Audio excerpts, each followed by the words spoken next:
If I asked you to read what is written in the triangle out loud, it will normally result in a coherent sentence being recited. Now, why would people miss the additional word the in the middle of the triangle? Are we actually processing every word separately when we read the sentence? Usually not. Usually when we read something, we have an expectation of what we will see based on our knowledge of grammar. This illustrates top-down processing. So instead of saying, I love Paris in the springtime, you would just see, I love Paris in the springtime. Here's a video showing what's called the selective attention test. I'm just going to play it for you here. This is a test of selective attention. Count how many times the players wearing white pass the basketball.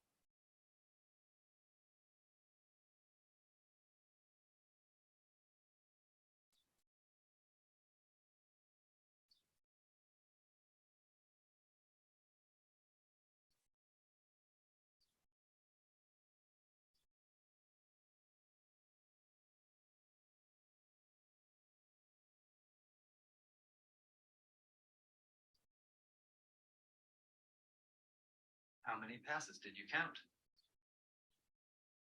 The correct answer is 15 passes. But did you see the gorilla?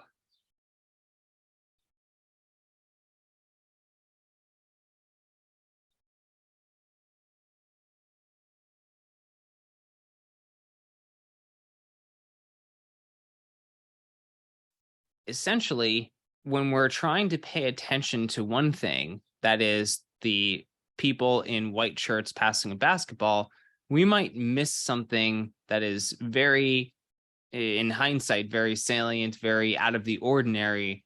We would normally take note when someone in a gorilla suit passes us by.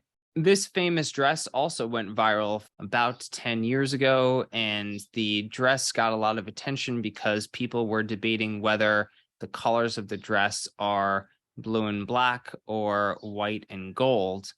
And one of the reasons this stood out as a good example of sensation and perception is because actually both answers could be correct depending on the other contextual information that we get when we're viewing the dress. So essentially what happens here with this dress is that we are trying to make sense of the colors of the dress based on the other stuff happening around the dress, based on the other light and shadow cues, especially considering that a lot of people see light coming into the photograph from behind the dress.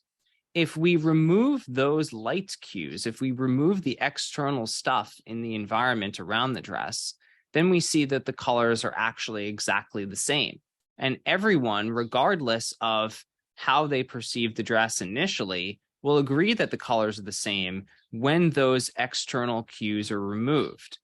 Here is a moving image that illustrates what happens to our perception of the colors as we change the external conditions.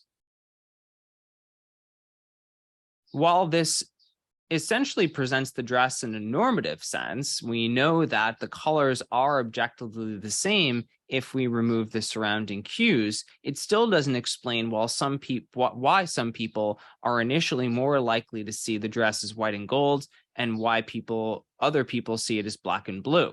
One reason why people might be more likely to see the dress as white and gold is because their minds are doing more top-down processing. That is, these particular individuals are more influenced by prior assumptions and expectations about the background illumination.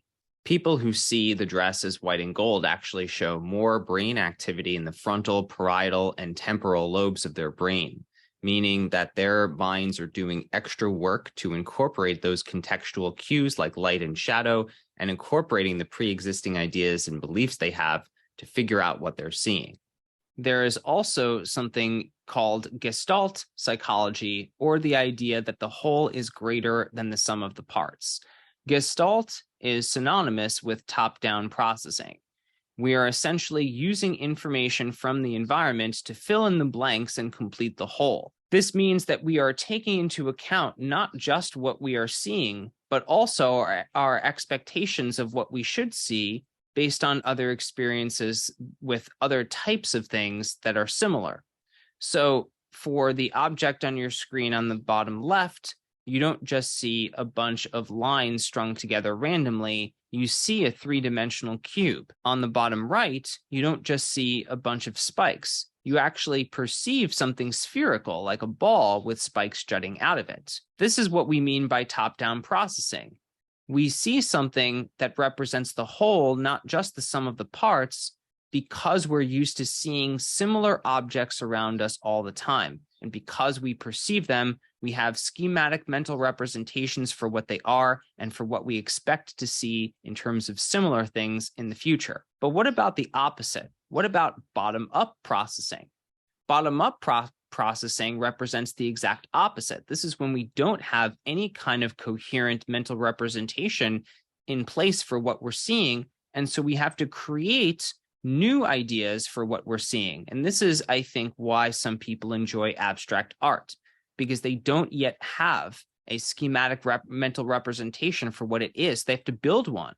And for people who like abstract art, this is a fun process. You're engaging with something that you've never seen before, and you've never seen anything like it before. Gestalt information can throw us off, and this is where optical illusions come from. So sometimes our minds can't correctly deduce one conclusion if there's more than one possible conclusion. Because we have top-down processing, sometimes this creates the illusion of something that isn't actually there, or something that's different from what actually is.